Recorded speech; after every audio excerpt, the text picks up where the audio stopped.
ମୁଁ आर्य Devansh DA public school षष्ठ श्रेणी में पढ़े।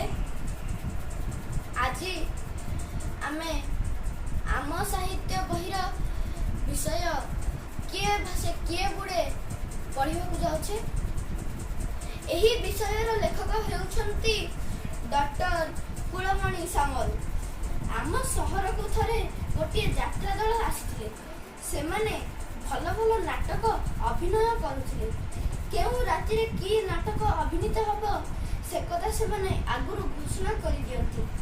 सकाळु दुई जण लोक डाकबाजी यंत्र धरी रिक्शा रे बुली बुली खूब सुंदर स्वर रे प्रचार करती।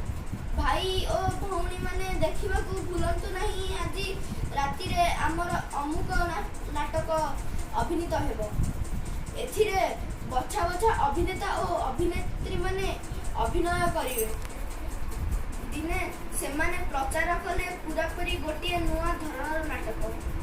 सेठी होउछि भासिला पथर बुड़िला सोल। सेमाने कहउथांती संपूर्ण एक नुआ धरणर नाटक। मन को चमकई देव। थरे देखिले जीवन सारा भूलिबे नहीं। से कथा नाटकर ना जी सुनिला से आश्चर्यजनक होला। ए की विपरीत कथा। पथर बुड़े सोल भासे एक कथा बा किए न जाने। हेले ए यात्रावाला कहउछंती संपूर्ण विपरीत कथा। लोकमानंकर कौतूहल बढ़िला एवं नाटकटी देखिबा पई संध्या बेले यात्रा पड़िया रे प्रबल जनगहली। केते गुड़े लोक आसी भिड़ जमाइले यात्रा देखिबा पई। सेमाने टिकेट काटी भीतर को पसिले। किछि पुलिस लोक बाहर जगी रही थांती शांति श्रृंखला रक्षा करिया पई। मात्र नाटक शेष रे लोक माने निराश हेले। कारण यात्रा रे पत्थर नथिला कि सोल नथिला, पानी भी नथिला। नीतिदिनिया घटना परी नाटकर विषय वस्तु अधिक थिला।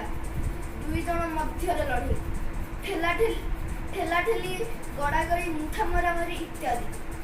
बिचरा जो लोकटी नथिला निरीह और निर्दोष ताकू पुलिस भूल धरी नहीं गला।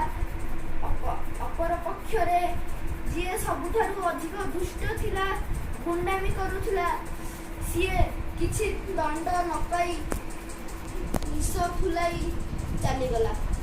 लोक माने कुहाकुई हेउछंती एक कथा ओलटा होई गला।